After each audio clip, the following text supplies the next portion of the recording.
On the Basis of Sex is a biopic starring Felicity Jones as Ruth Bader Ginsburg. It chronicles her early life and landmark first case as a lawyer. This one tells an important story, but will discrimination in tax law make for an exciting movie? Let's find out.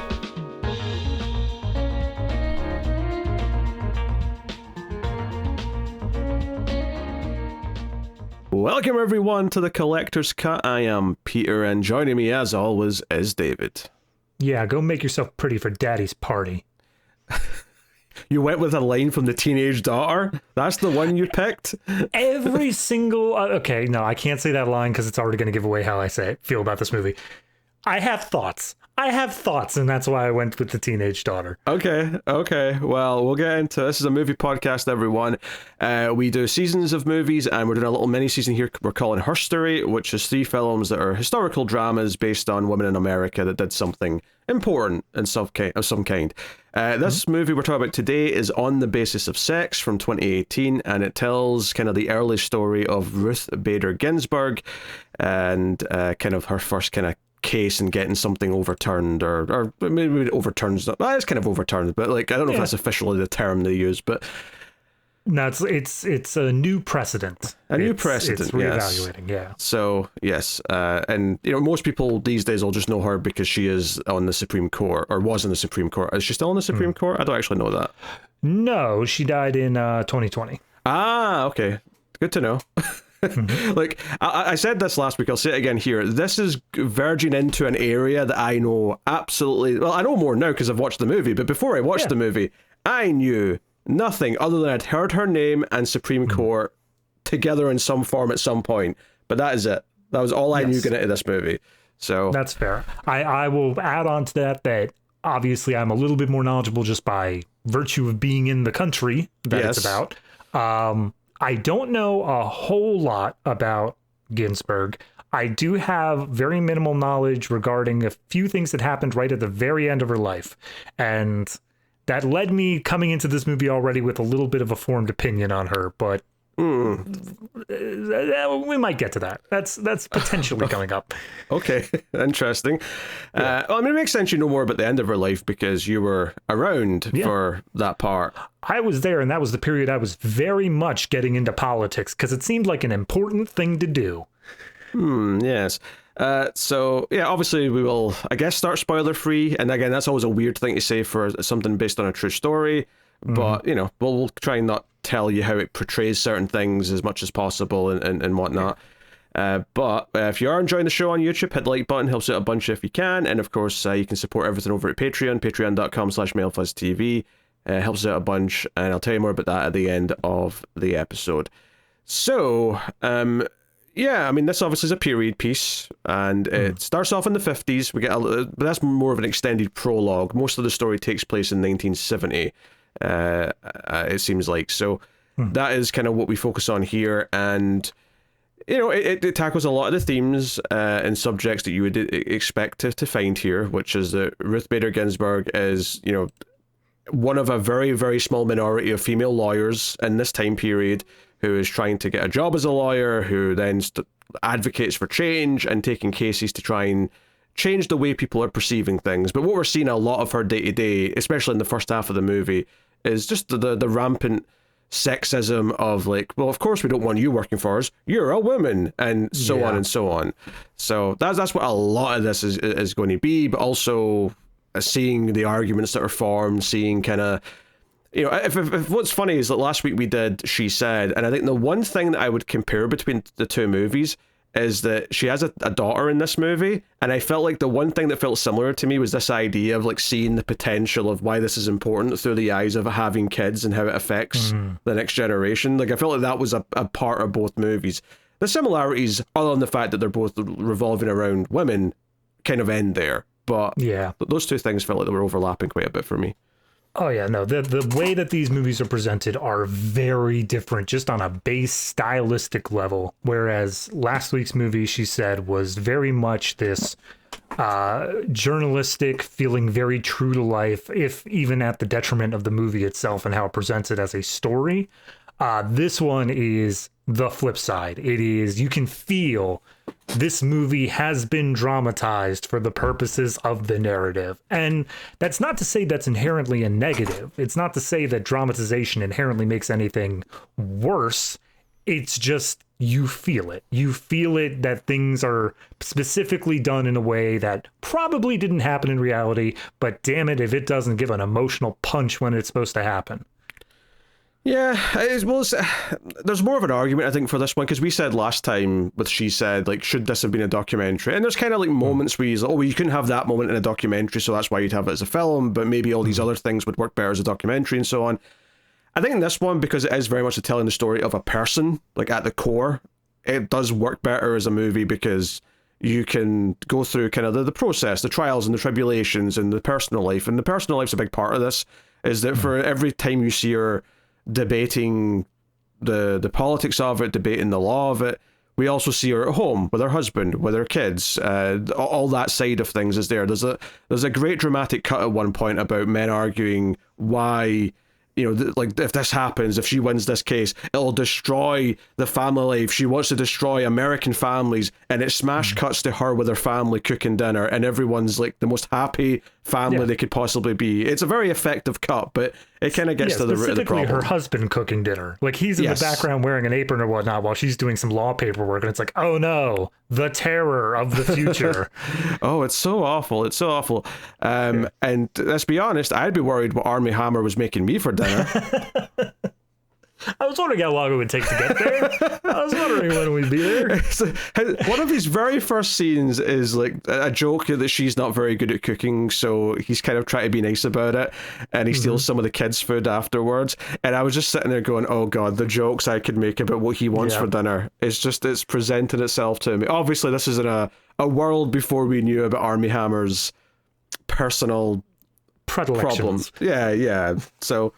yeah, that's my joke. I've got it out there. We've done the joke. Right. We can just focus on the character.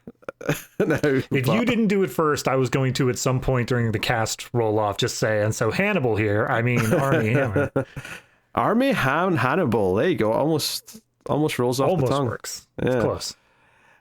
So, yeah. I mean, obviously, we have some other people here. Justin Theroux is in there. We've got a lot of actors in sort of supporting roles. I guess the other one that I'd want to mention up front, though, is the teenage daughter, particularly when she's a teenager, because she's like a toddler in the first part of the movie, but once we went to 1970, that's Kaylee Speeney, who is kind of like popping up a lot these days in different things. She was in Alien Romulus, she was leading that.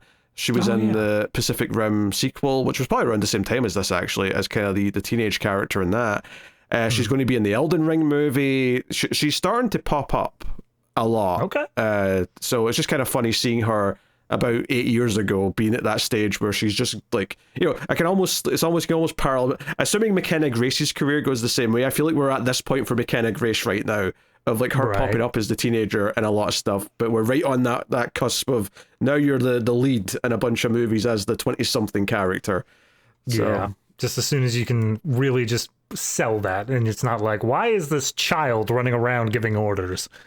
Yeah, honestly, I didn't recognize her immediately because she has blonde hair in this, and she usually has dark hair. Like, this is the first time I've ever seen her as a blonde. But otherwise, once I noticed it was her, I was, oh yeah, it's Kaylee Speeney.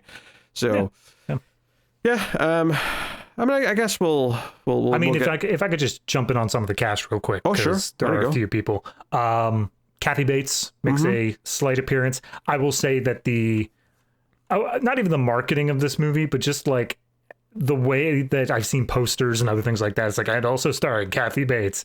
She is barely in this. Like, I'm sure for her character, it makes sense she's barely in this, but to push her in the front line here, it just felt like, yeah, she was free for a weekend and we could just get her on the top billing. Why not?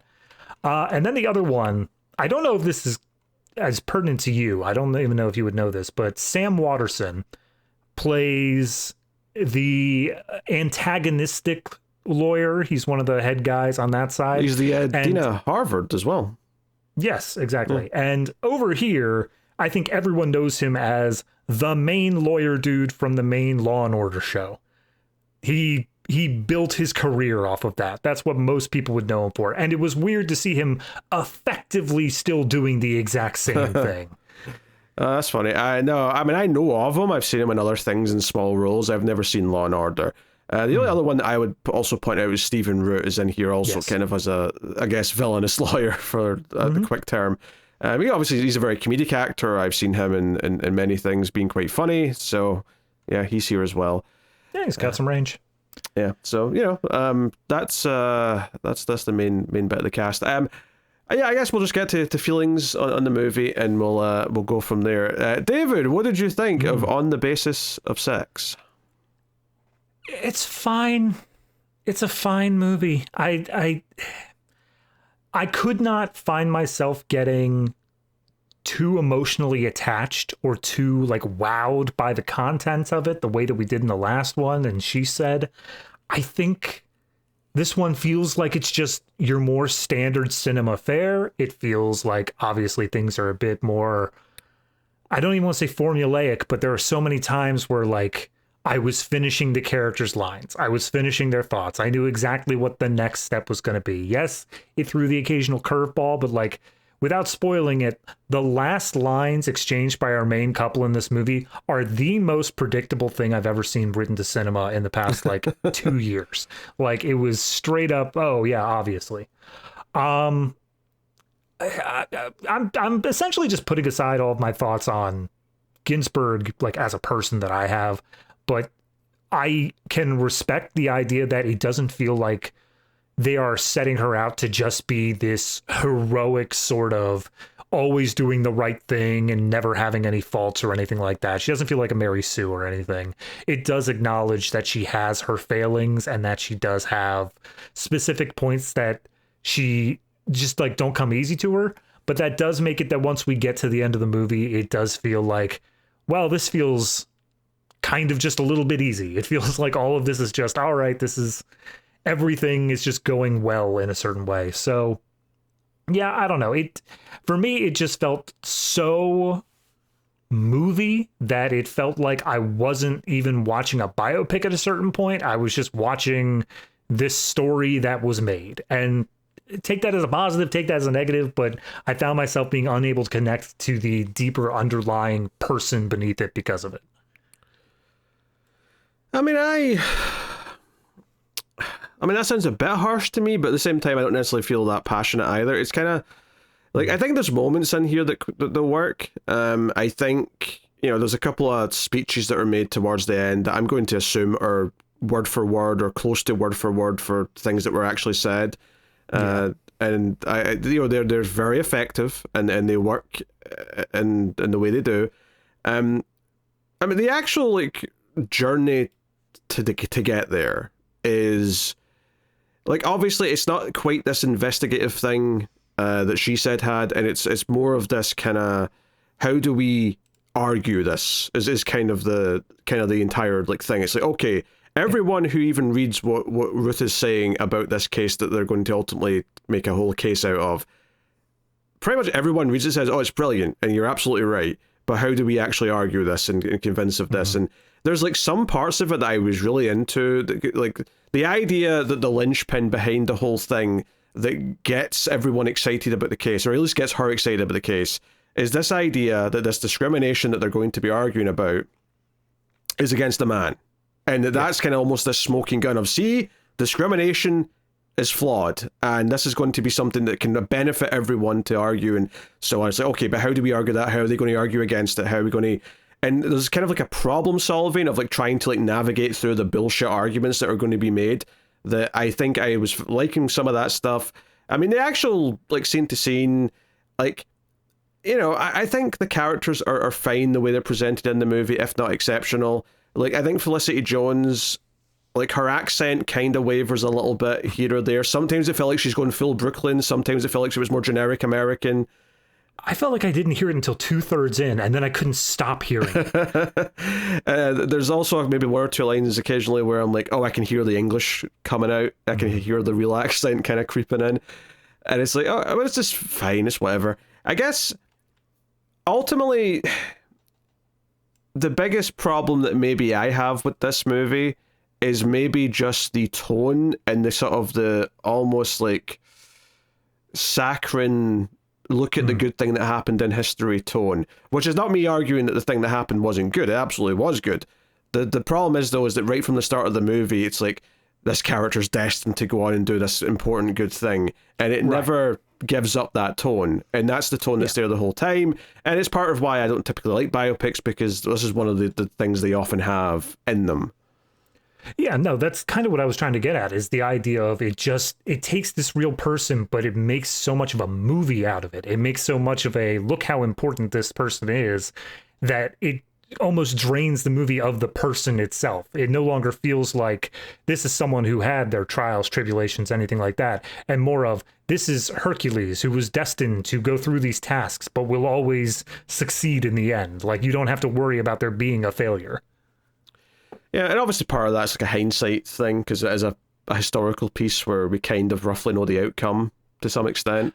I mean, yes and no. There's still a way to do it in terms of tone. Like, even if you know how it's going to turn out, the tone can still be set in a way that makes you question, is everything going to work out, like, as far as what the characters want it to be? Because while we know what the end result was, we didn't know what the end result of this case was. We didn't know what the end result of, like, what they were doing was.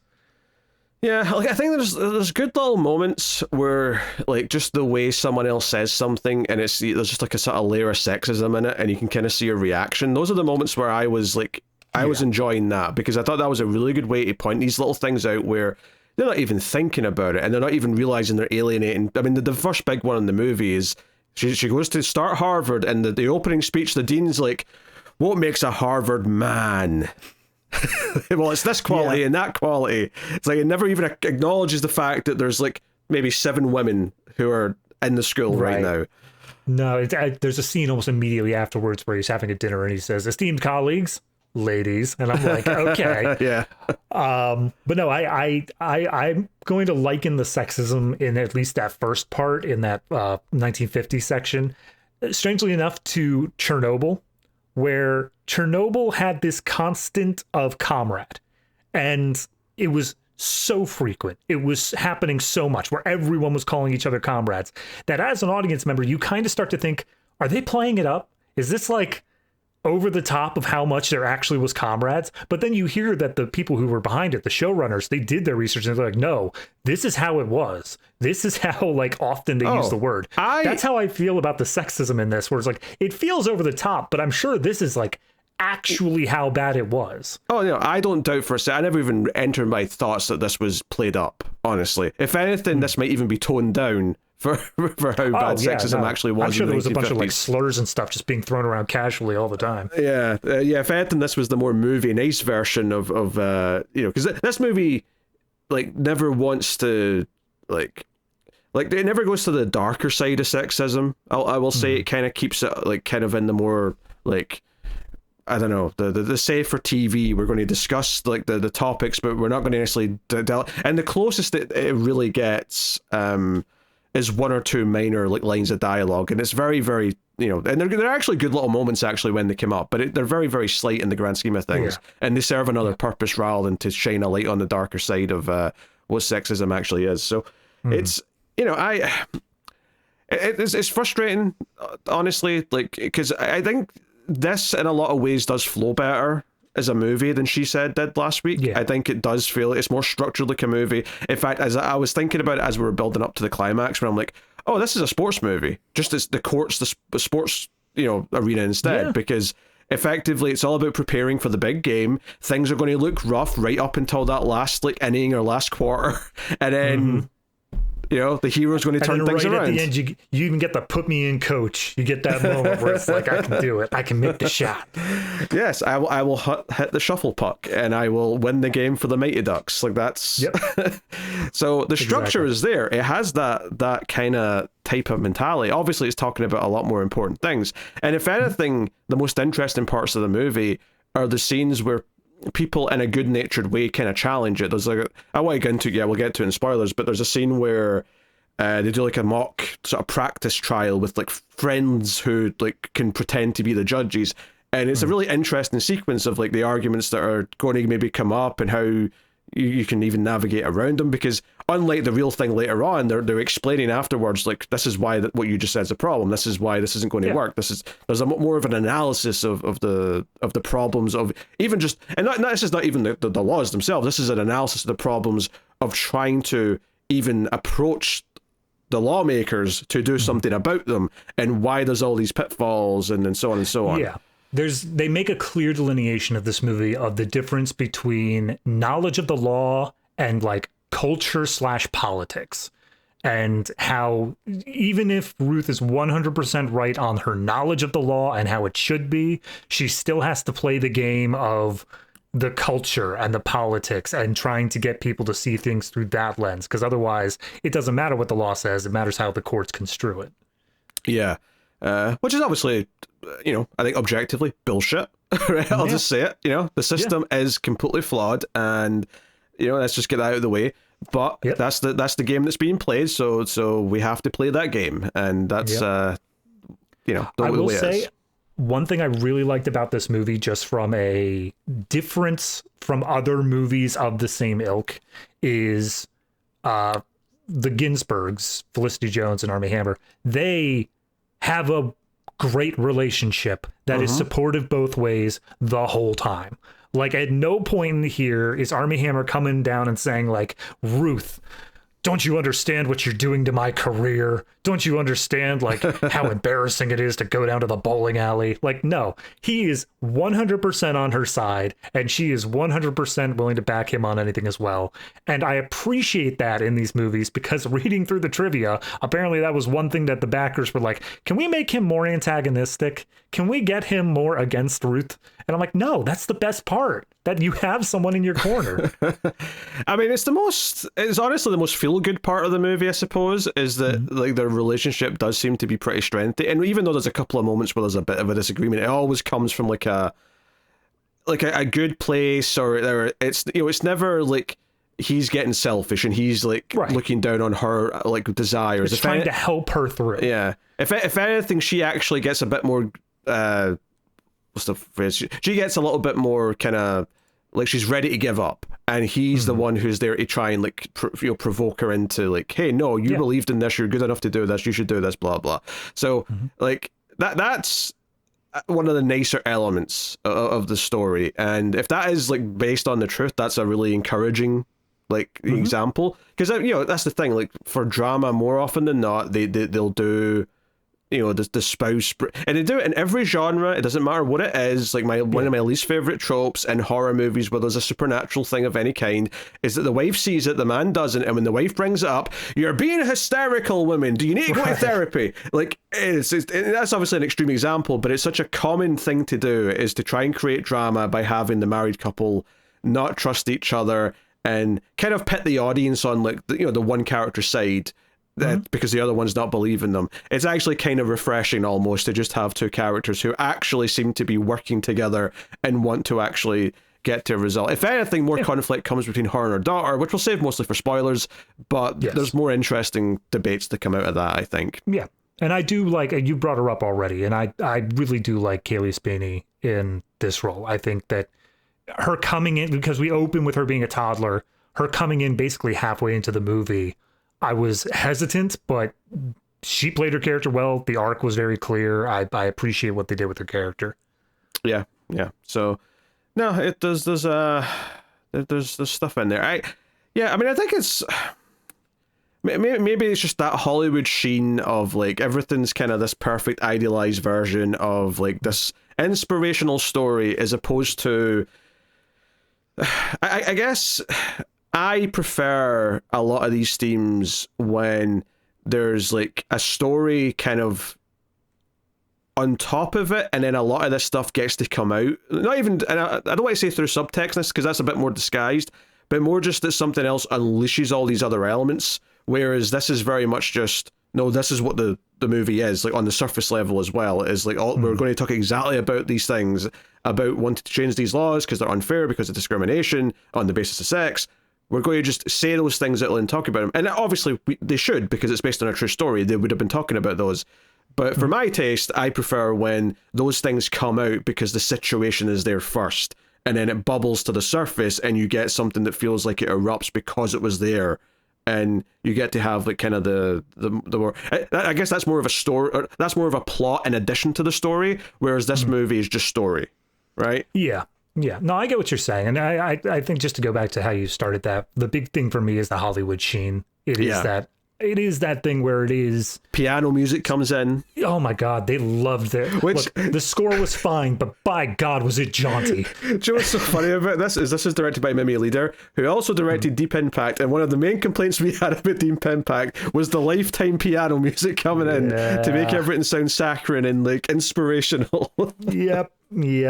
There's several sequences here where it just gets a bit too much, and that's, again, it's just adding to that sheen. It's adding to that idea where it is more of a Lifetime movie. It is more of this idea of, we are not here to challenge the audience. We're not here to get you to think about things in any real critical manner. We're presenting the right, we're presenting the wrong, and you're just along for the ride.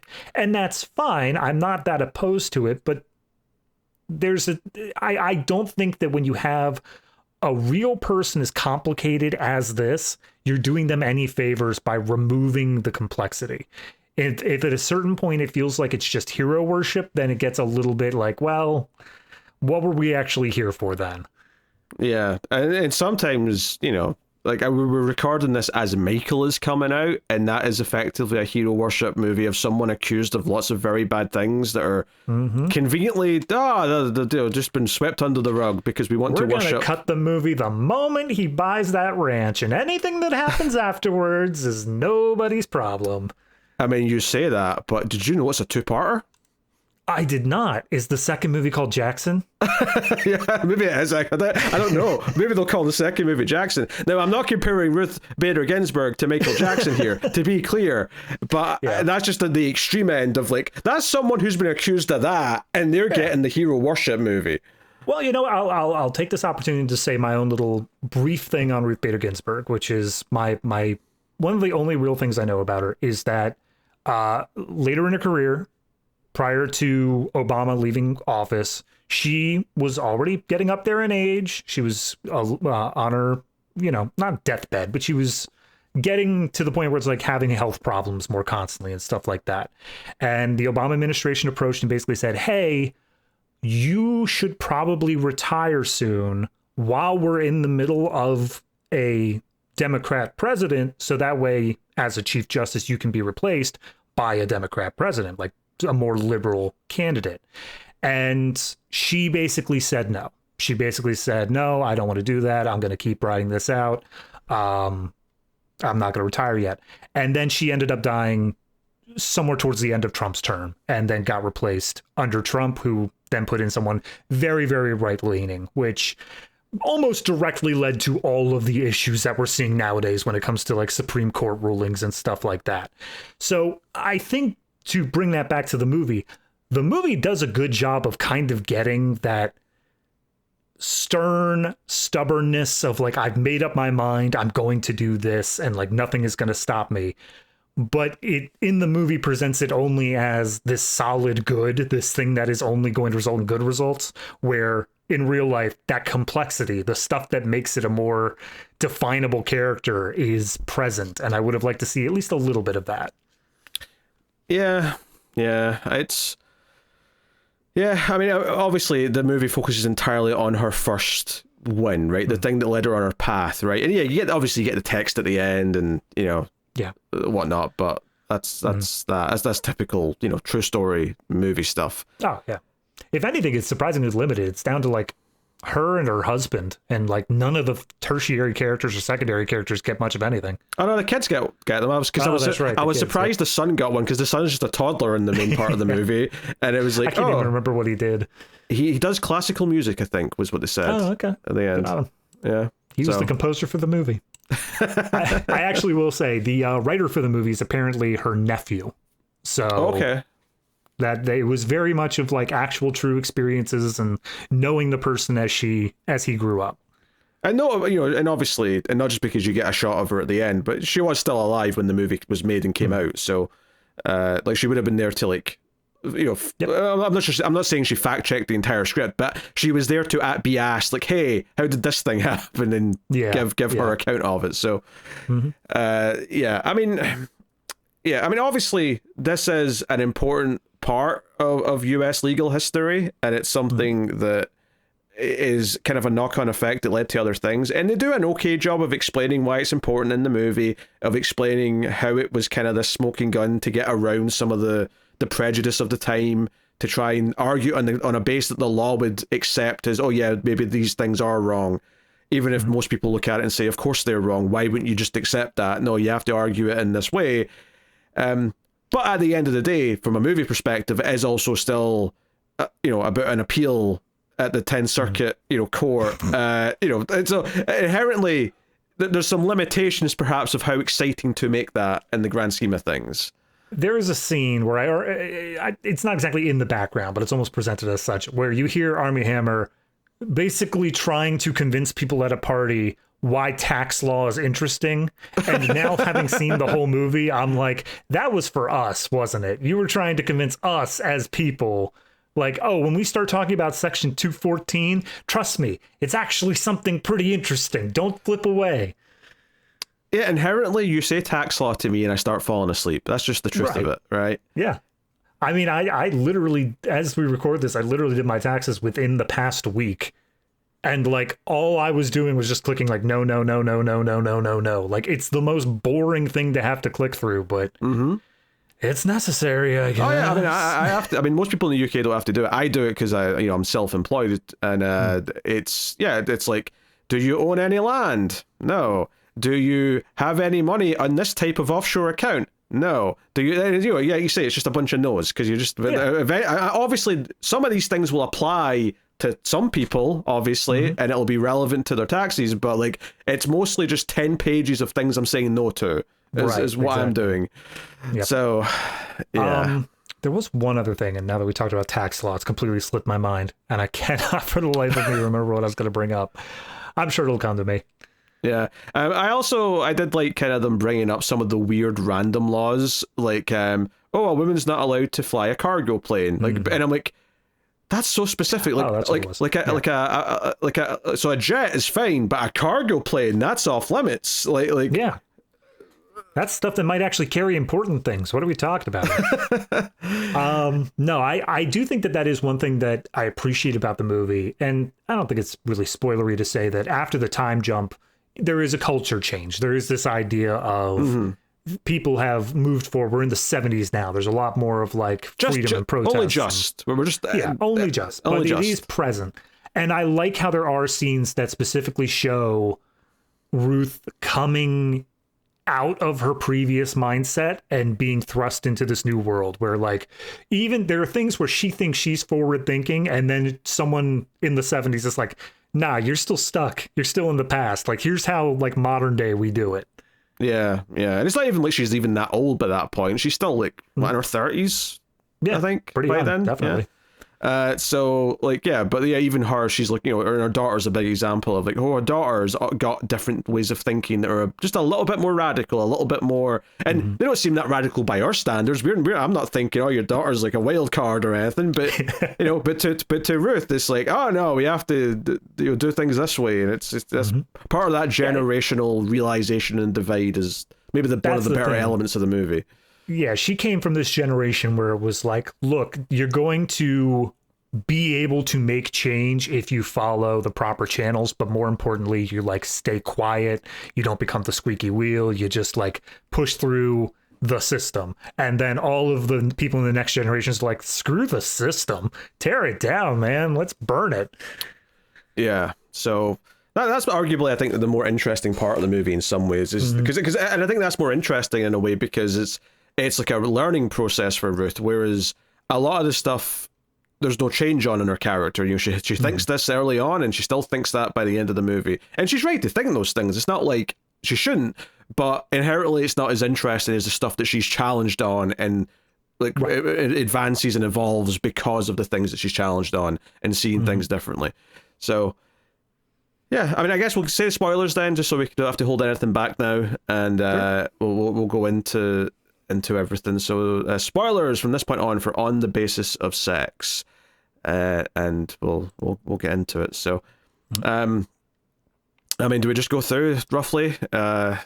It's very linear, so I guess there's no reason why not to. Say it's if there were some sort of weird ass Memento Tenet bouncing around in time, I'm sure it'd be a harder story, but not here. No. I mean, it's hard. Like the opening titles is all played out as like a sea of men in suits from the 1950s are all walking towards what turns out to be like the inauguration at like Harvard that year, and like she's like the one woman who eventually is revealed walking in the sea of like gray suits. I know it's not what the movie is going for, but all I could think is like the second act start of Legally Blonde. Because the whole thing is she gets into Harvard Law and she's wearing pink or whatever. I'm like, wow, look at that blue suit standing out amongst the sea of gray. I guess. Well, honestly, what it makes me think of is some of the opening shots of Silence of the Lambs. I know that's like a weird pull, but a big theme of that movie is that Jodie Foster's character's in a man's world and she's having to prove herself, and like there's all these, and it's not as like obvious as it is in this era. It's a lot more kind of like, she's allowed to be there and people expect things of her, but they also glance at her a different way or give her jobs that they don't want to do, or just these little more subtle things, at least up front anyway, before things get a bit weirder. But yeah, I mean, she's there, and like I said earlier, the dean's like, well, what makes a Harvard man? You're all Harvard men, and you'll be proud of that, damn it. And she's looking around and sees like, a couple of other women spread out amongst the crowd and looking over. And the same thing happens again when she's in class, when like the guy sitting next to her is like giving her a side eye of like, what are you doing here? And I'm like, college was so, I feel like college these days, like a boy is excited that a woman is sat next to him. It's like the cause for celebration.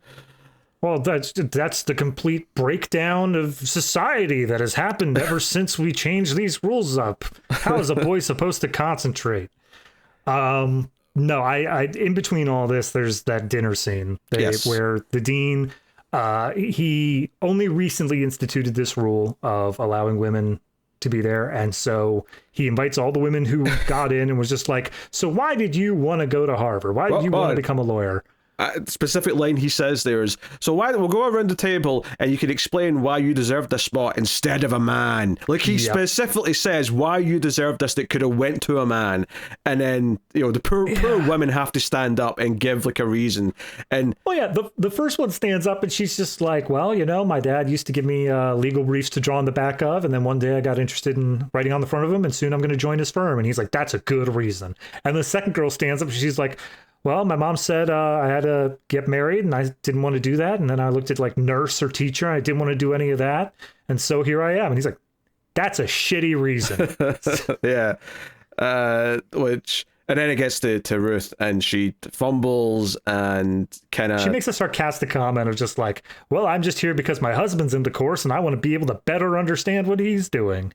Yeah, she kind of like fires back some sarcasm, and they can tell it's sarcasm, and...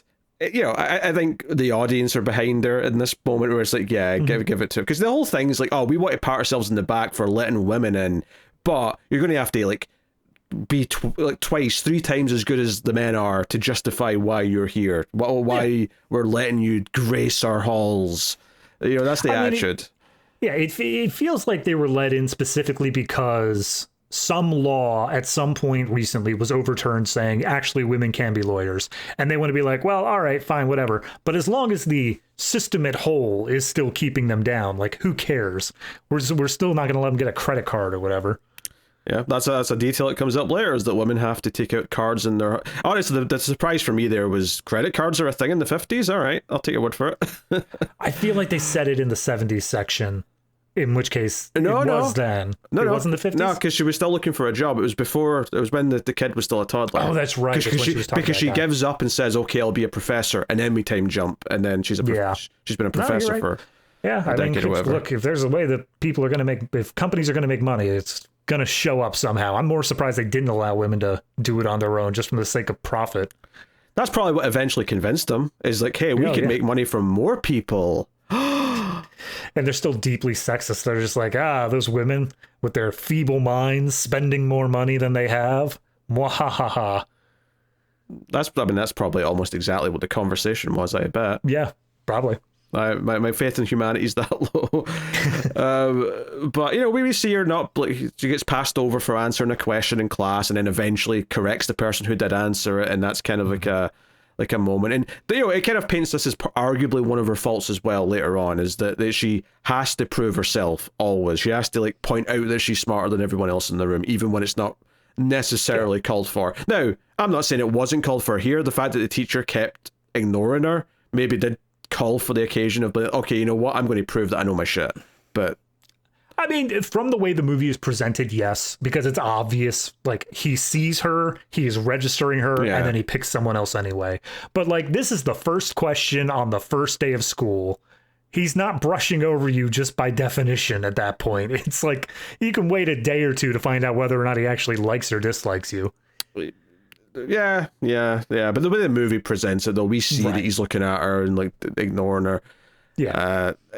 It's it's a fine enough sequence. It also kind of sets up stuff with the husband, where the husband Martin collapses during a game of charades, and it turns out to be testicular cancer.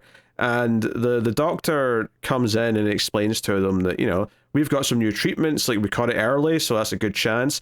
But they're like, hey, we'd like to know what our odds are. Like, what are we fighting here? And he's like, oh, well, there's a 5% survival rate. And I'm like, I mean, he doesn't say it as joyously as that, but yeah, it's weird that he led up with all that. Like, we caught it early. We've got the top medicines. We definitely have a plan. We can definitely get through this 5% of the time.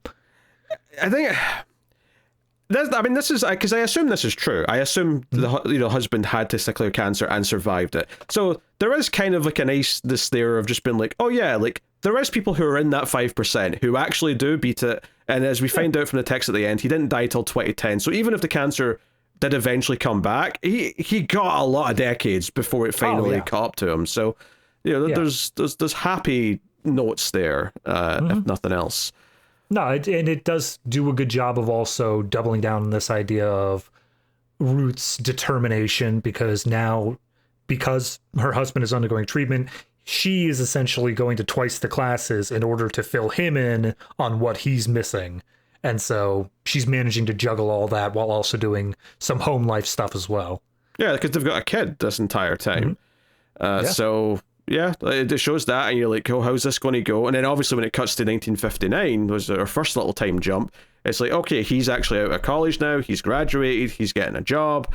The main sticking point here is that because he has to go to New York or wherever it is for his law firm that he's signed up to, she asked to be transferred to another college so that she can finish her time near him so that she can be with him.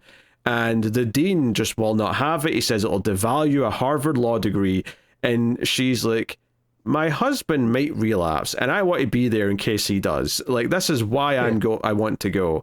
And it sounds like she did just move on and go somewhere else and maybe got a slightly different degree as a result of it. Well, it's just the prestige of the name. She got into Harvard. She wanted to be able to continue the Harvard courses at Columbia.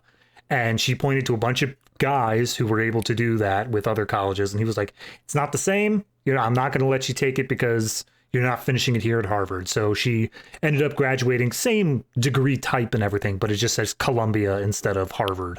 Yeah, because she throws that back in his face later when they're talking about the case where he's like, oh, see, I see you're doing good with that Harvard education. She's like, no, this part I learned when I was at Columbia.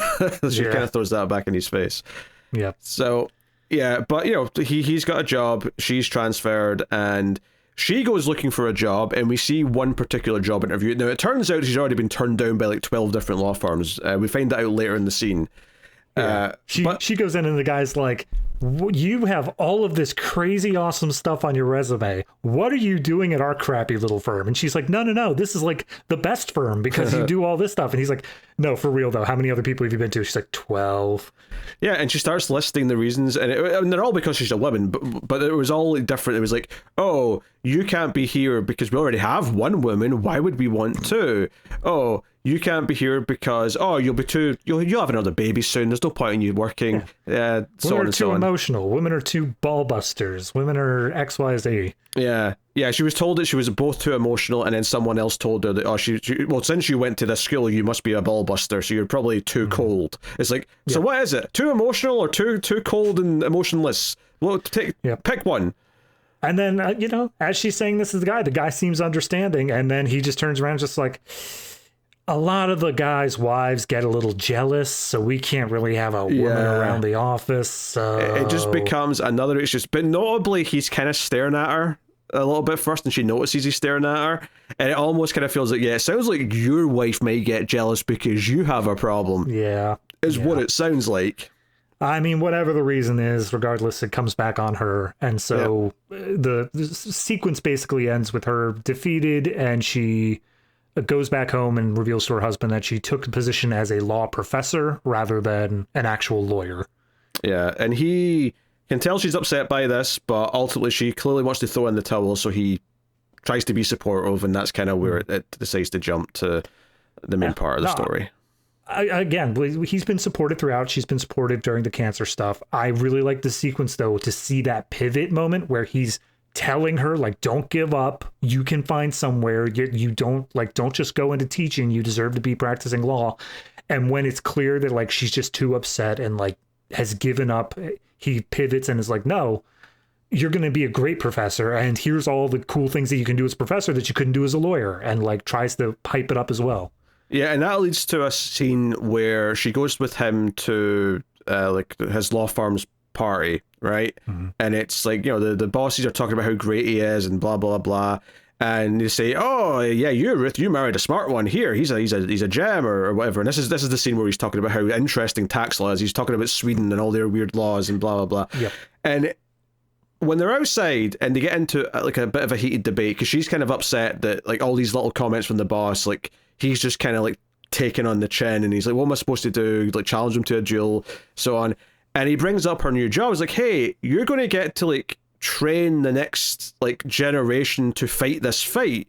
And she's like, yeah, but I wanted to be the one fighting the fight. Like, this is me, admitting defeat, and that we're not far enough yet. And I'm having to, like, hope that the next generation is going to do it. And that kind of leads nicely into her now in 1970 teaching this, young, diverse class of students about, specifically, she even opens her...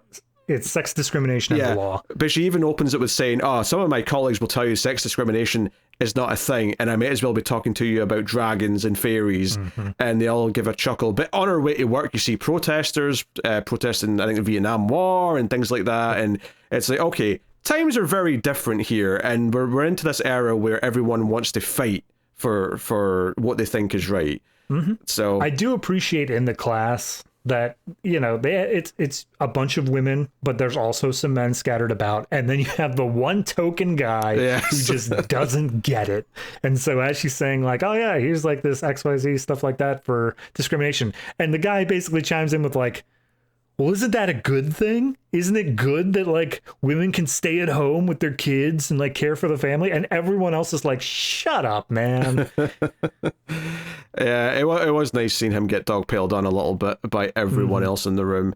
But it leads to, like, kind of the big case that comes up later, where, this woman was tried a certain way for the murder of her husband, but the jury didn't have any women on it because women, they can't be trusted to make that judgment.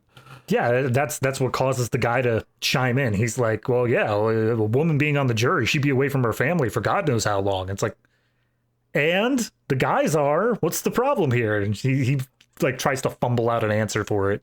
Yeah, and like, aren't some of these women single or widows or? And then admittedly it's 1970, so probably no one's going to say, or maybe, divorced. Yeah, but it feels like, he's sort of making a lot of the talking points you expect people to argue, and then and they just shoot him down one by one. Like, he's purposely setting them up so that Ruth and the rest of the class even can come in and be like, here's why that's stupid, and you're stupid for thinking it. Yeah, so we see her home life, we see the daughter's grown up, they've now got like a 4 or 5 year old son, whatever age he is. and that kind of sets us up down what the rest of the movie's going to be. I mean, do you just want to cover like most of the daughter stuff real quick? That seems smart. Yeah, because right away it feels like there's a little it seems happy enough, but there's a little bit of a rift between her and the mum, where she kind of made an excuse to get out of school, and she catches her on it, and so says, "Hey, you skipped school in the first week. What were you doing? Where were you?"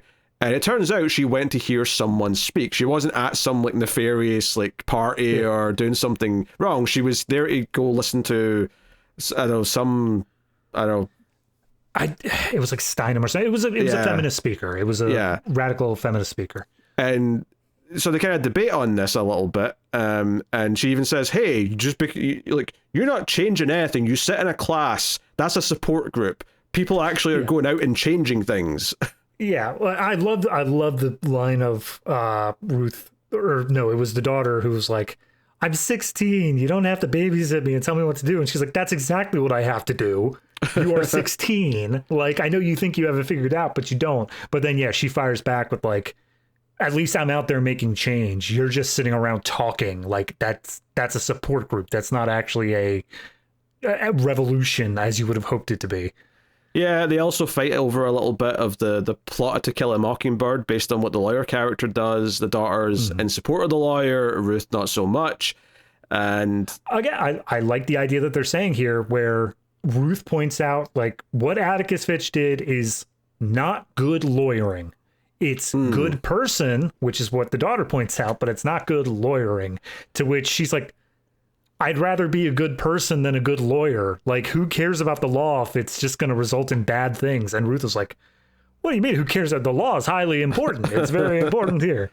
Yeah, and she kind of gets more involved in researching with her mom, and her mom takes her when they go to find Kathy Bates' character to try and get... And Kathy Bates is like...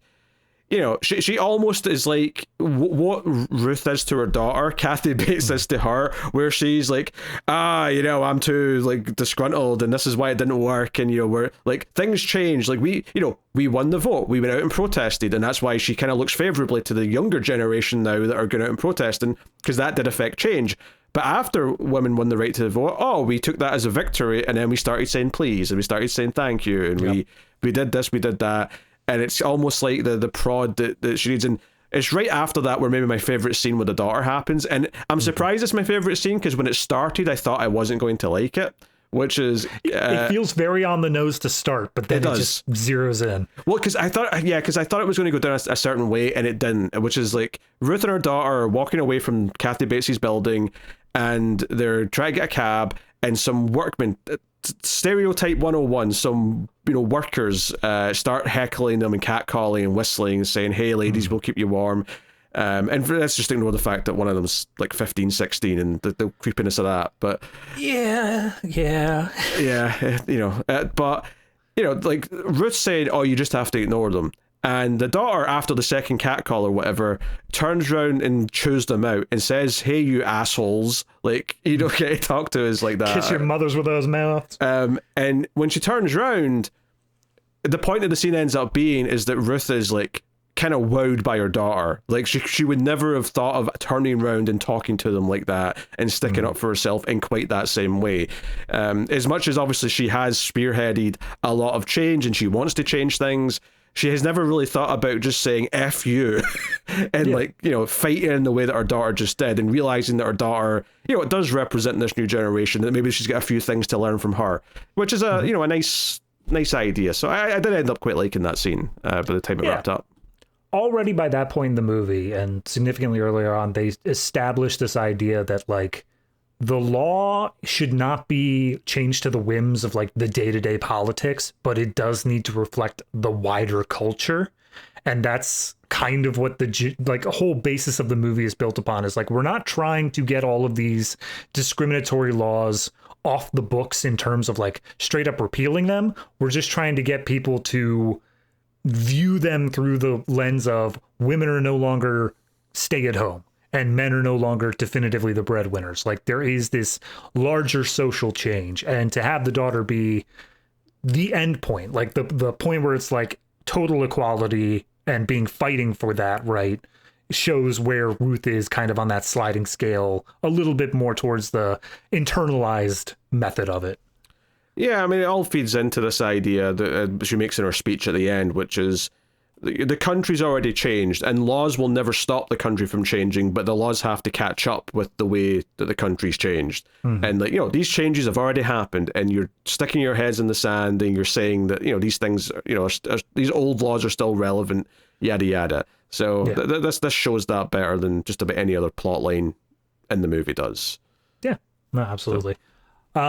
So yeah, I mean, the daughter's just around for the rest of the movie. She doesn't make any real like major things. The only thing I want to call up is during the Atticus Finch scene, it gets really heated. She ends up storming off, going to her room after like talking back to her mom, and then her dad, Armie Hammer, goes in and he basically explains why Ruth is so like heated with her and like pushes her constantly, and it's to do with her own mother and how they constantly were like debating big ideas, and she's just trying to make sure that her daughter is not ever made to feel timid, is always feeling free to speak her voice, but to do so in a like educated way, not speak from any like ignorance or stuff like that. Yeah, and she calls back to the Atticus Finch like line in that same scene with the workers, where she quotes the line about 100 years of law, like, or 100 years of history is already there, and that's why just because you lost 100 years ago doesn't mean you shouldn't still try to win. There you go, right? And she's like, oh, that's really wise. She said that, and she's like, Atticus Finch. You hear little air horns in the background. Pew, pew, pew, pew, pew, pew. Yeah, so it's like, okay, all right. It's funny because it's almost like in the debate of the book, which is, and to be fair to Ruth as a character here, she's not supposed to be someone who analyzes like stories and writing, right? Yeah. She's a law person, but it's almost like she was taking the characters literally and talking about how it works within the law instead of getting the point of what the story's trying to actually get across. Whereas that's what the daughter did. She took the point of the story and said, this is what it's trying to say. So, yeah. I'm sure there's some sort of meta-narrative context we could take on analyzing this film with that, but whatever. I mean, yeah. I mean, I think what it's trying to say is good. What ultimately it's saying about all these things is fine. I don't think that's ever in question. It's more just the how much does it work as a movie in the end, and how engaged you are with everything that's going on. Right. Yeah, so yeah, like you say, the daughter's just kind of around, and she's active. She wants to help. She wants to be a part of the research. She wants to be a part of the mock trial. She wants to be there on the day to witness the trial. And I don't even trial's the right word in this case. The hearing, probably. Yeah. So that's that. Yeah, rewinding all the way back to just after the party is where Armie Hammer walks in with some tax law and says, check out this case. And she's like, I'm busy. He's like, all right, whatever, but you're going to like it. Yeah, because he basically says, it's a thing where someone was denied a tax rebate based on a house care provider. And she's like, I don't care. And then just as he walks out, ask me why it was appealed, though. Ask me why it was appealed. And she's like, I don't care. And then just before he walks out, he just says it. The subject is a man, and he just walks out, and her eyes light up, like she's like, wait a minute, this is like the smoking gun. Like, if we can prove that this is discrimination, then therefore, it opens the door to all these other things being discrimination. So a little bit of American history for you. You might know this, you probably don't. Rosa Parks. I am familiar with Rosa Parks, the bus seat. Okay. And yeah. Yep. So the idea of Rosa Parks is that she was sitting on the bus, a white passenger came on, and the current rule said that she had to go to the back of the bus. She refused. She was arrested, and pretty much everything after the civil rights were down there was all built on that. It was all coming out of that moment. The reason that moment was important is because the law of the land at the time was separate but equal. And so the idea that black and white people must have separate areas, but they must be maintained as equal in quality. Bus seats, there's no reason that the front of the bus and the back of the bus should have been any different in quality. They should have been exactly the same.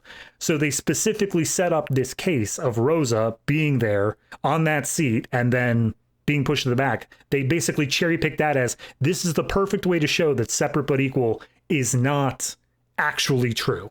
Like, it is not functionally true under the law, and we can start picking apart everything else after that. And so this is basically the same, but for the sexual harassment stuff, where it's like all of the discriminatory laws for women. If a woman does it, like, we got nothing. But if you can present the man side of things, that's where you get your foot in the door, and you can then just unravel everything from there. It's bullshit that you have to do it that way, but clearly that's the only way that it's going to, change any of these minds in the positions of power. Also, I wouldn't call it sexual harassment, which you just did. I meant discrimination. Yeah. I was still thinking of She Said. Yeah, you're still like last week's movie. What's good, that's the thing that never gets into it. That moment with the cat calling is like one of the only little nudges into like the other side of discrimination, right? The only other example I can really think of in the movie, other than maybe the one employer guy staring at her a little bit uncomfortably, is when her secretary, who's typing up her not report, what do you call it? The brief. She's typing up the brief, and she's like, "Hey, I was reading it as I was typing it, because this is back in the day where everything had to be typed, by hand." And she's like, maybe you could use a word other than sex. And she's like, why do you think that? But I wasn't sure where the scene was going. I thought, is she going to cheer her assistant for suggesting a change? And she's like, you say the word sex like 150 times in this brief. Men hear that word and they start thinking of what sex is. Maybe you could pick a word that won't distract them, like gender. Yeah. And she's like, it means that you'll have to type it all again. She's like, yeah, no worries, I'll do it. And I'm like, damn, okay, that's wild. But I was like, I mean, the sad thing is I think she has a point. She has a point. Like, they're all going to be thinking about sex rather than just the differences in gender, which is what the point of the whole thing is. But it's one of the few times where she's like, oh, they'll be thinking about back seats and like, CD things and all sorts. Right. For the most part, the movie doesn't really even think about that darker side of what discrimination is also doing. But like, it's just a little nugget here or there. No, the only thing that I feel like it almost gets into the seedier side is once just to fast forward a few things, she talks to the guy who has the case, manages to convince him to let her try it. I want to talk about that scene actually, because I think there's a lot of interesting stuff with him.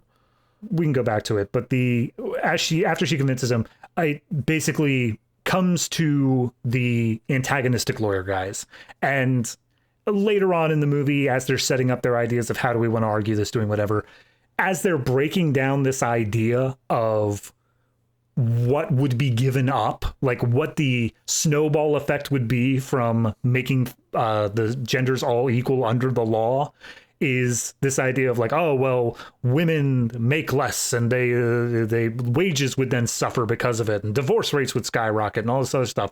And everything they're listing off is just the stuff of like, it feels like this is the stuff that you just want to keep doing. Like, this is the stuff that like feels like you want to keep on having the ability to hold over women, rather than you're more afraid that it's going to happen to men rather than you're afraid it's happening at all. Yeah. And notably, there's like one of the guy's wives is in the room listening to all this and just nodding along, and it's just kind of like, it just feels a bit sad and just yeah. So to go back to the scene though, where she goes to, because this is the thing, she sort of already starts to make this case. She goes to was it ACLU is the organization where Justin Theroux works, where I actually thought he was doing something problematic at first when he comes out and sees her and starts singing at her, and then I'm like, oh no, they know each other. This is an old song they used to sing together. Okay, fair enough. Look, I'm just, for any extroverts out there, for anybody who's like, yeah, I saw an old friend of mine in public, do not sing old songs at them to greet them. Nobody wants that. Yeah, but she kind of already starts to present this case, and then it comes out in the scene that she's not even talked to the client whose case it would be. So that leads to her going to talk to the man. And it's like, yeah, he's a caregiver for his mother. And the whole thing that's being debated here is that caregivers are supposed to get a tax rebate on some of their stuff because they're looking after someone.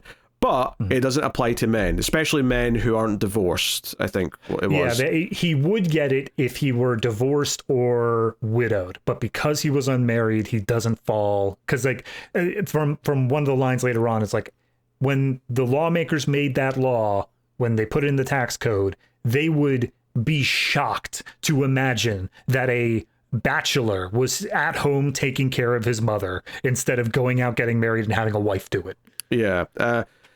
So and I like this sequence because she's sort of getting into some questions, and he quite quickly says, look, I'm a salesman. I can tell you're trying to sell me on something here. You're not telling me what it is.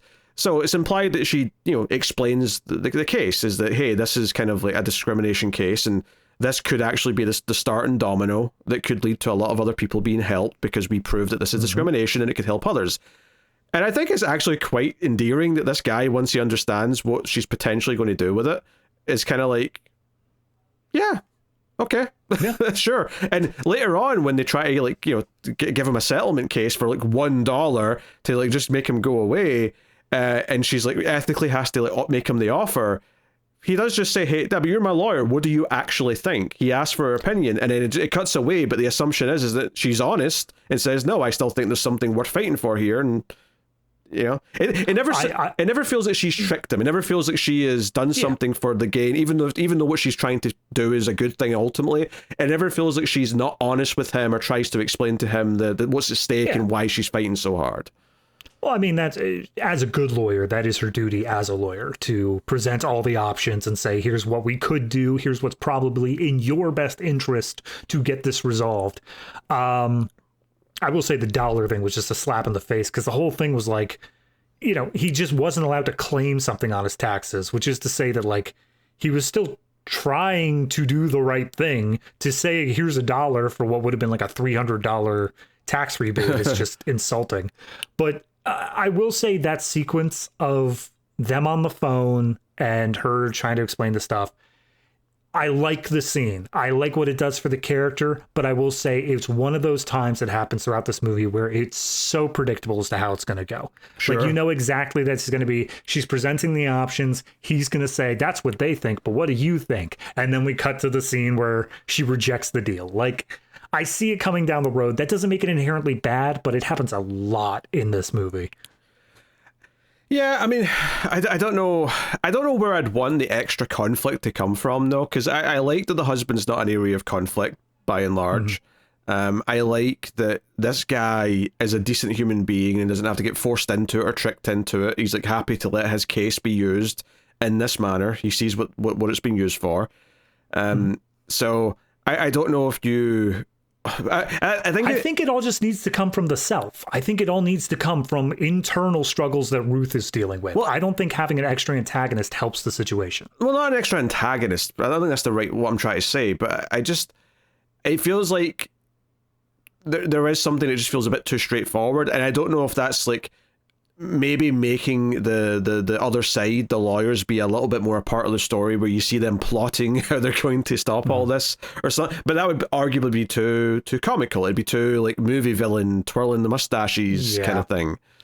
I was thinking somewhere in the middle of this, somewhere where we got to like the moot trial, where the ACLU guy, Justin Theroux, I was thinking that he could have made a good, not even like a pivot, not even like a surprise antagonist, but someone who's just, he's spending so much time challenging her. He's spending so much time saying like, hey, you're not going to be able to do this because X, Y, and Z. He stands as a good threshold of, he still wants the right thing to happen, but he is against Ruth's specific ways of doing it.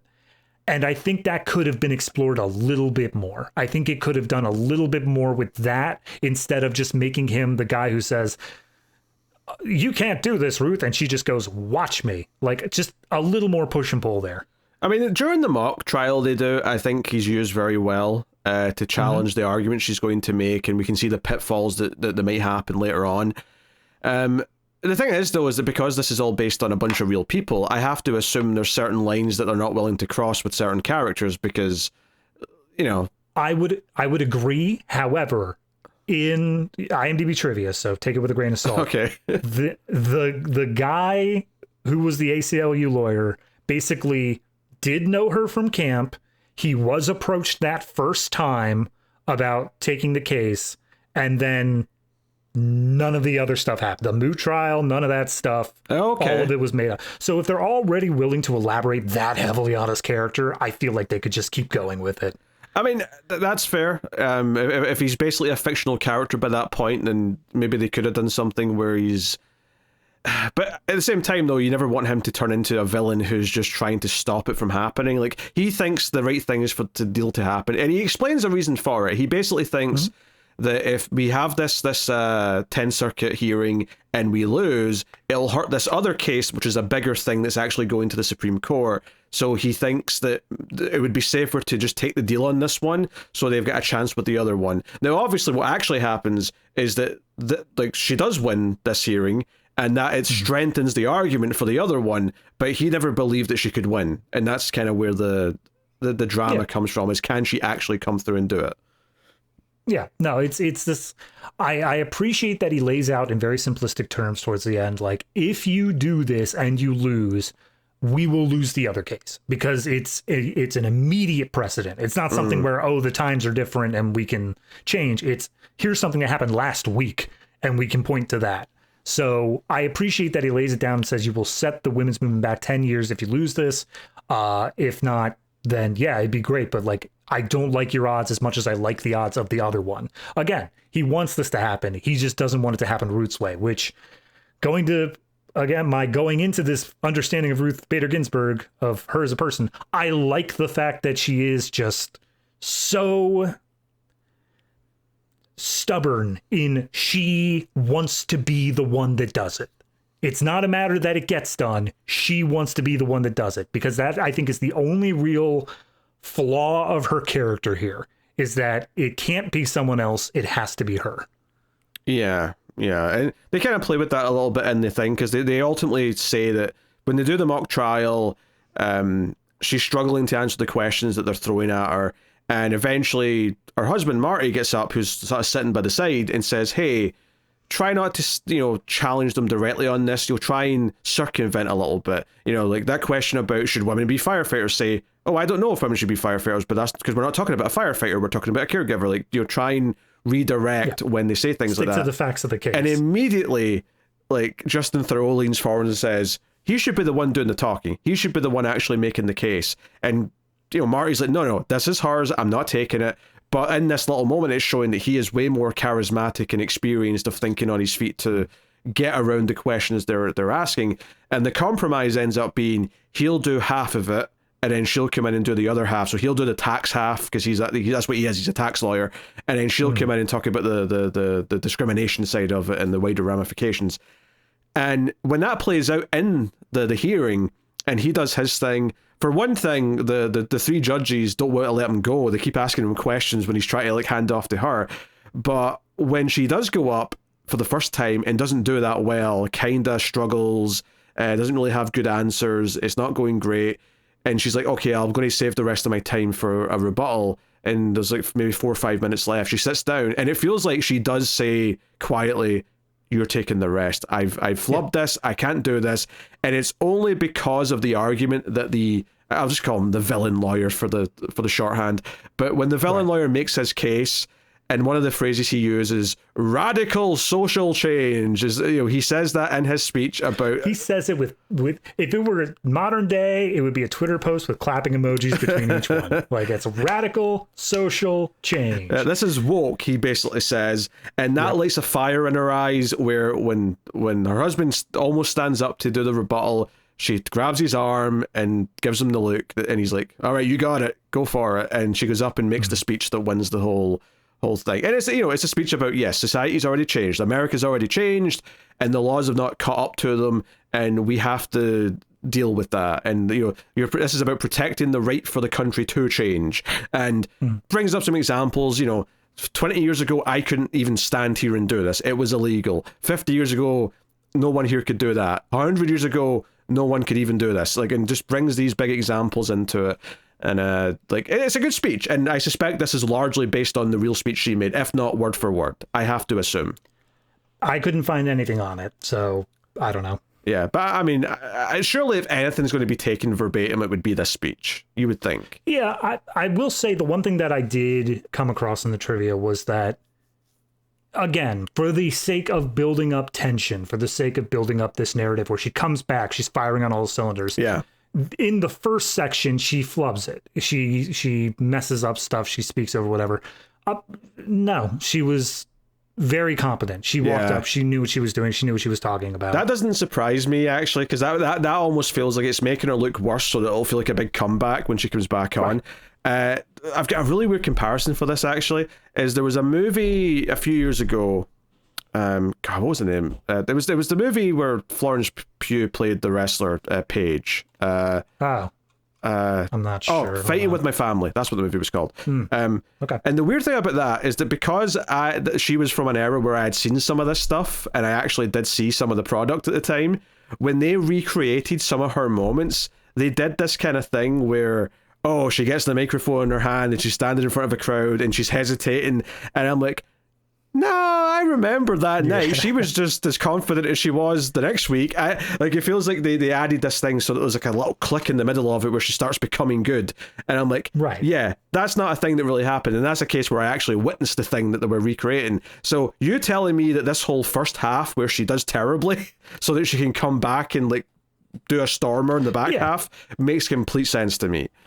And that's also the same sort of stuff of like the movie presents this idea that she gets the light bulb moment when she hears radical social change. When she already had this on index cards written out. She knew exactly what she was going to say for this whole thing. Like, I appreciate the narrative feeling like it has to be a narrative. It has to have a rising action. It has to have a payoff. But it does come at the consequence of how much of this person's life are we watching compared to how much of the idealized story being told. Yeah, for sure. Yeah, I mean, the final speech is good, right? And like, you know, like you can see all the judges' expressions changing to be a little impressed and maybe like, oh, she's onto something here. Let her cook. I like the part of it though, where like you can almost see that part of the convincing argument is where she says, oh, you can be the three who like start this change. And I'm like, it's almost like she's selling them the idea, hey, you'll be more important if you started the ball moving on this. That she's almost like stroking their potential egos here of like, hey, you can be the ones who let change happen and be remembered fondly in history because of that. And it's like, oh, maybe she's got a point, you know, like she's making some good compelling arguments here. Am I still able to run for president? Would that work? So like, I mean, it's all very competently filmed. It's all presented very well on the technical level. There's no complaints to be had with that stuff.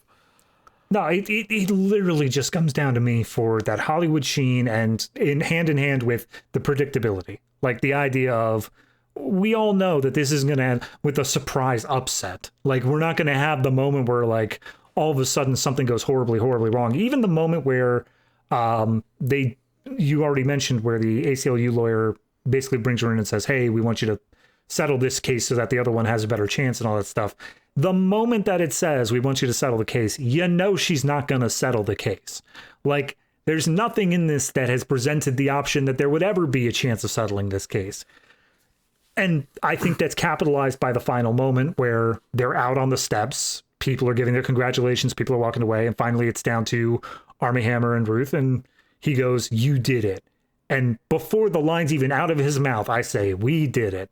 And then 3 seconds later, she goes, we did it. And I'm like, yep, there it is.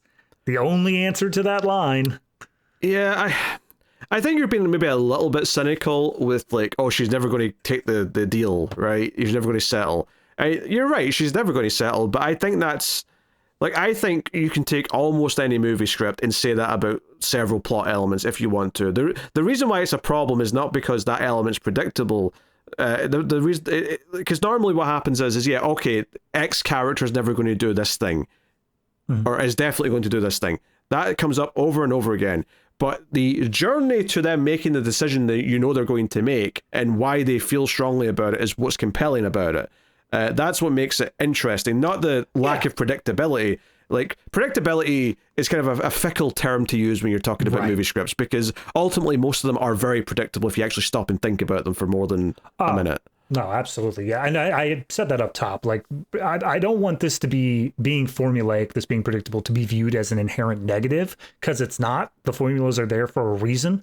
But I do think that this one crosses some threshold in my mind where it feels like, despite the fact that they are altering the events and they are altering what is said to present a more cinematic version of this life, they didn't add tension with it. They didn't add this idea that things could go wrong. It just is so glossy and so clean that I kind of feel like if you're going to make a movie out of this, it's the opposite problem of what it was with She Said. She Said didn't have the rising narrative. It didn't have this idea of what is changing for these characters. What is the arc that we're going through?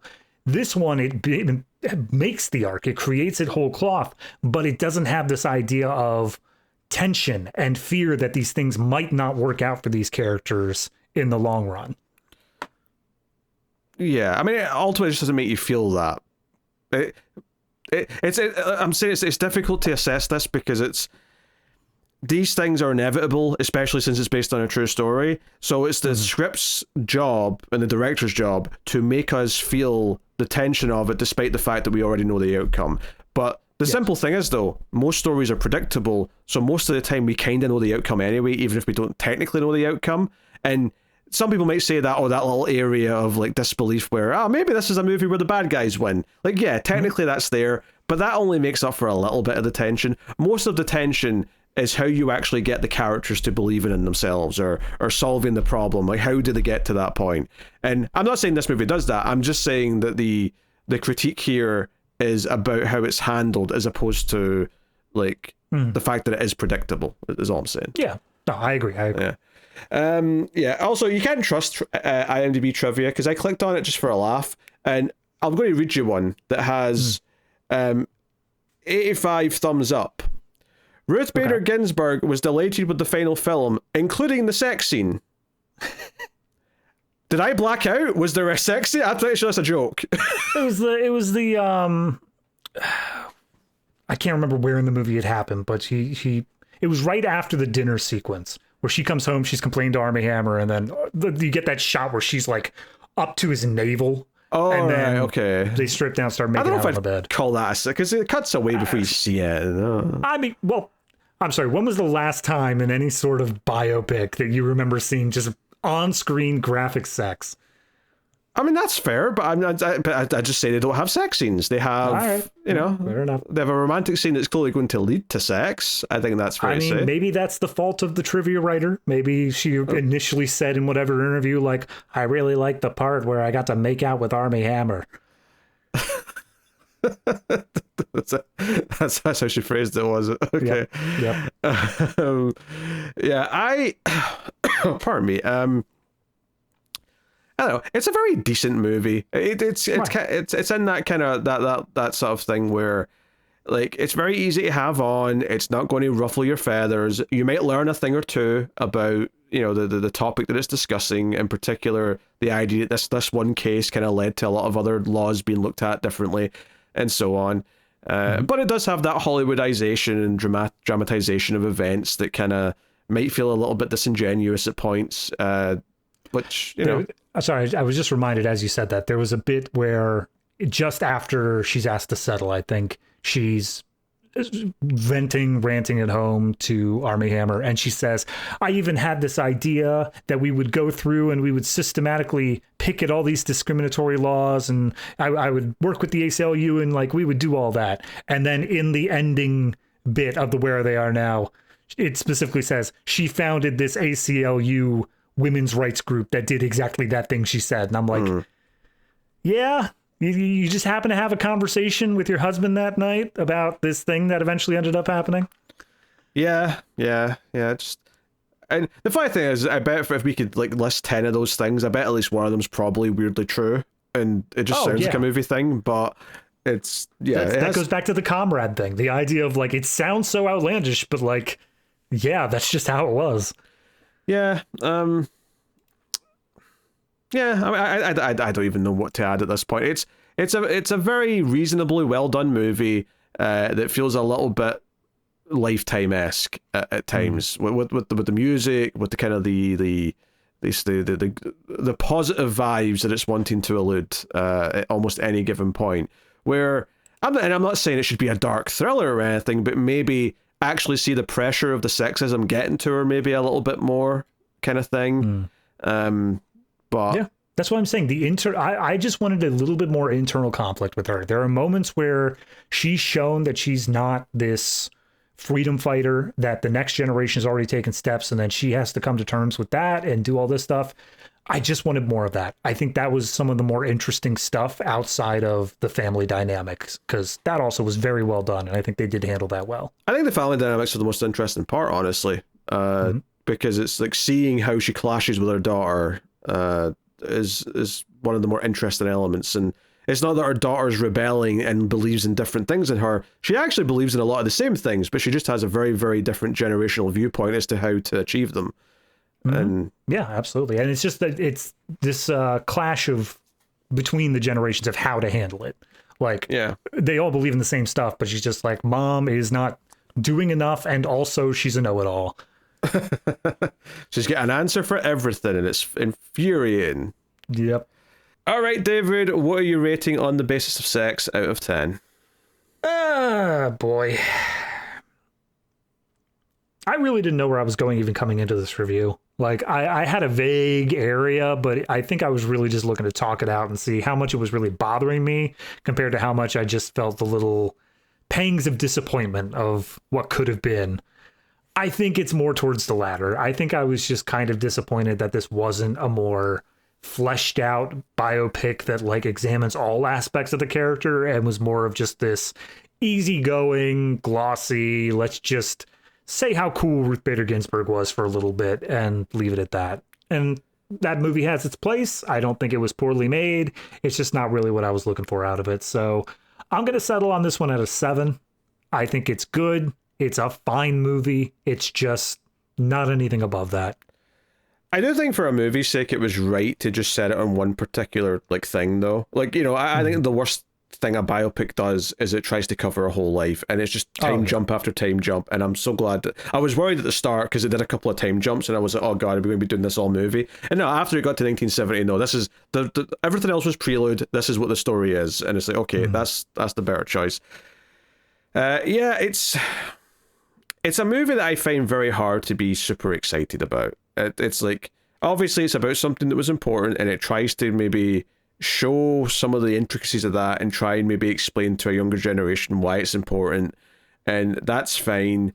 But it's also this very kind of like, you know, the piano music comes in, we're going to try and be inspirational, and it just feels a little bit like almost a little bit hollow, because it feels like it wants to make a product out of the idea of what happened here than actually say something important about it. And I think that would be my biggest thing with any movie like this, any biopic about any, you know, like, I feel bad because we're doing these 3 movies and they're all obviously based on women, like, but I have this problem with just about any biopic based on a man. Like, it's you know, it's the same thing.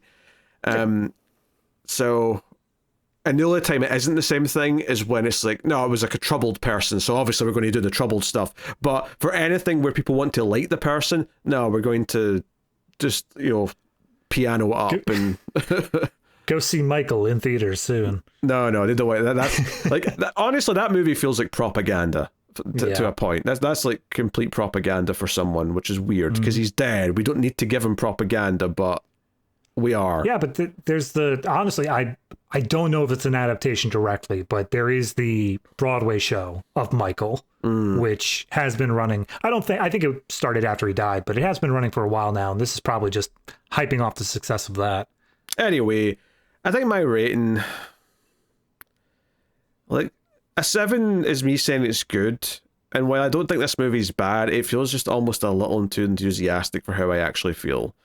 So I think I'm going to be just slightly harsher and say 6.5. I think it's a very fine movie that works as well as it does, but like, I'm never going to be that excited to like watch it again or talk about it. So no, absolutely. We made a comment at the end of she said that I think that there's a better biopic, there's a better movie waiting to be made that's going to have like a lot more juice behind it. Maybe that one's already been made for Ginsburg. I don't know, but it feels like this is just kind of the first go around. Though she's still alive, we're not even like at the end of her story yet. Let's just tell one of these early things and have a quick little, not even cash grab, but like you said, product, and that felt very explanatory of this. Yeah, it feels like a product based on the person, and I'm not even saying that like there was any nefarious like, oh, you have to make me look good or anything like that. But inherently, if you're convincing someone to let you make a story about them, and you want their kind of input or like, you know, their blessing, inherently you're not wanting to make them look bad in any way, shape, or form. So it leads to something that feels very saccharine and safe. So yeah. Anyway, there you go. That's on the basis of sex, completely fine. But does it make the cut? I'm a little bit on the fence about this one too. I would say it's cutting it close. I think this is right into. I think she said maybe just made the cut. I think this is a step down ultimately. Even though I think in some ways this has got better filming fundamentals, in the sense it's of just like, less interesting. Yeah, it's got more of a structure. It's got more of a pacing and stuff like that. But it just doesn't feel as hard hitting as she said. Yep. I agree. I think cutting it close, which is, you know, a shame. I would have liked the season to be in all hits, just for the sake of saying like, yeah, see, we can do these stories. It isn't just a man's world, but if it's just not working, it's just not working. Yeah, I just, you know, I want some bite. Like, you know, it almost feels like this movie's saying, "Say we solved all these problems," and I'm like, no, they haven't been all solved. We still have these problems, and this feels almost disingenuous to sort of like have this happy ending to it, you know? Yeah, no, absolutely. I mean, that's again the bit of the Ginsburg retiring that like upset me the most was the idea of she was like, no, because I'm so confident that Clinton's going to be coming in that like everything's going to be fine. And then it didn't happen. It's just like, we've gone down the bad timeline, and I'm kind of just upset that like she had to see that as much as she was also a major cause of it as well. Yeah. So there you go. That's on the basis for sex. I wish I had something more poignant to say to wrap things up with, but pull out an Atticus Finch quote. Yeah, maybe. I'm sure we'll eventually do the movie at some point. Okay. On some season or other. It's going to be some classic season. For sure. Anyway, that is that. So we got one more movie left in this mini season, and that is Hidden Figures. So that is what's coming up next week. So we're kind of going, I think, further into. Well, we're further back than 1970. Technically, this movie probably started before the timeline of this next one, but yeah, like bulk of it. Yeah, because the next one I assume is mostly in the 60s, if I was to guess. I'm trying to just get a quick look. I mean, it's the NASA trips, which should have been, space race during the 50s and 60s. Yep. Yeah, so crossing over a little bit, but I would say largely it's before the bulk of this story. So that's coming next week on the show. So look for that. You can, of course, support everything we do over at patreon.com/MailFuzzTV. And you can do that to get some bonus stuff like the ratings rundown segment we do for every episode. And every month we do a bonus show called Extra Reels, where we review some of the worst movies ever made. So if that sounds interesting, go and check it out. But that is us. Otherwise, like, subscribe, give us 5 stars in your podcast app. All that stuff helps out a bunch. Check out the other movie shows like the Atomic Cinema Experiment, which me and David also do. We do sci-fi movies every week. And then there's also Screams After Midnight that I do with Tim, where we do horror movies every week. And that's the show, everyone. So thank you for joining us. We do appreciate it. Keep watching the movies, and if you can get it, it's always nice to have diplomatic immunity.